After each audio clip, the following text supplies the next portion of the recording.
Concatenate function. The concatenate function is used to combine or join multiple text strings into one. It can be helpful when you need to merge the contents of different cells or add specific text of exciting data. So, concatenate function in Excel is used to combine two or more text strings into a single string. This is especially useful when you want to merge the context of multiple cells for add custom text to your data. So for example, concatenate text 1 to text 2. Text 1 to text 2, there are the text item cells reference, text string or numbers that you want to combine. You can include up to 255 text items. Example, if you have A1 hello and B1 words, so using the concatenate function is there are the key points. You can concatenate text, numbers, or even dates from the different cells. If you want to add spaces, punctuation, or other separation, you can include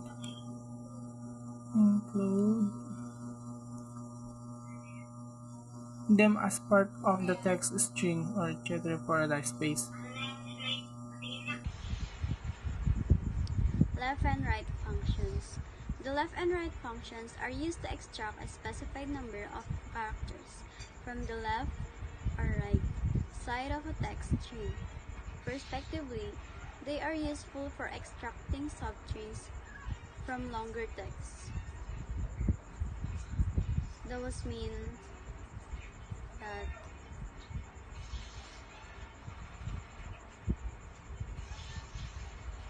sa left function, you can use the left and right functions in Microsoft Excel to extract a specific number of characters from a text string left or right side. These functions are advantageous when you have a large amount of data in a column and only need a specific part of your analysis. For example,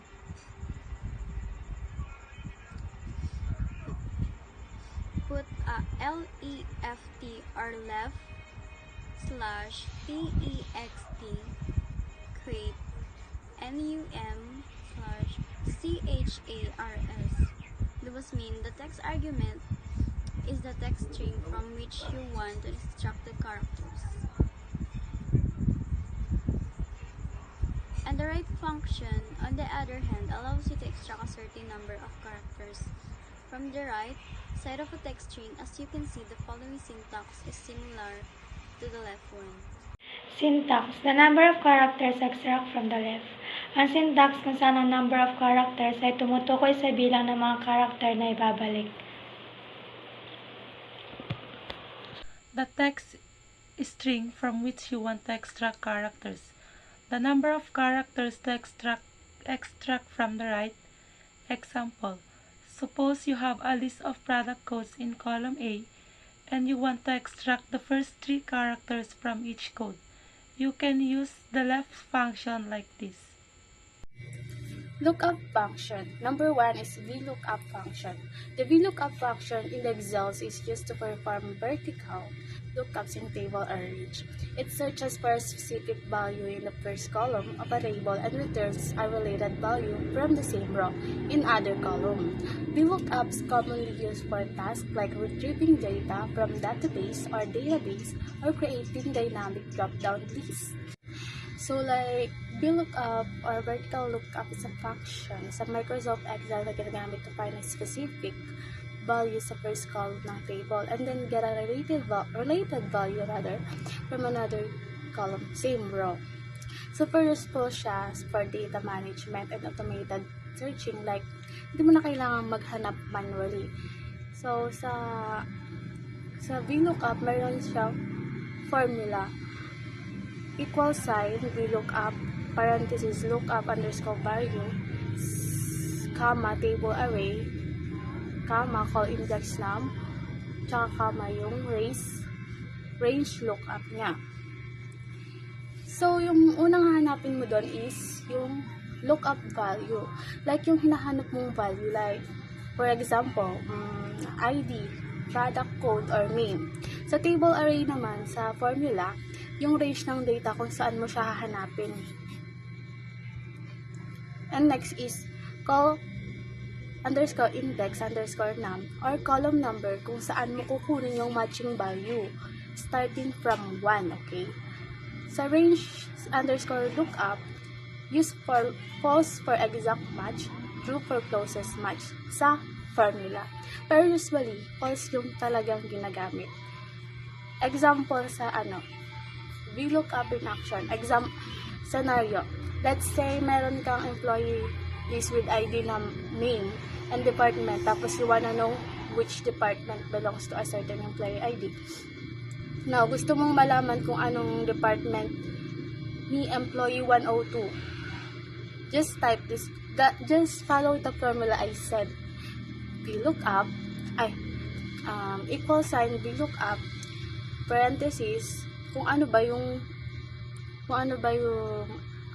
number ni employee, lalagay mo doon, or yung ID niya, lalagay mo yung ID niya 102, tapos yung table array or yung A2 to C4, that's the table array kasi yun yung range ng nahanap mo data or information. 3 naman sa call number, kasi sa column 3 mo hinahanap yung information na needed mo. Sa lookup value naman is false kasi yun naman yung common na ginagamit para malaman mo yung exact match. Sa VLOOKUP formula, sa lookup value, sa A ka lang dapat maghahanap. When you're done with that formula, nailagay mo na yung formula tapos yung mga information, ang lalabas doon ay IT. Kasi si employee 102 is from IT department. Easy siya, diba? It is used for inventory, employee records, and automated searching. Hindi siya pwede pabalik. Hindi siya pwedeng sa left ka unang mag-search. Dapat palaging sa una. Dapat palaging sa first column. Medyo slow din siya kasi madaming data kapag basta yung importante is yung formula niya. When you get the formula, makukuha mo din naman yung sagot. That's easy lang. That's all. Bye-bye.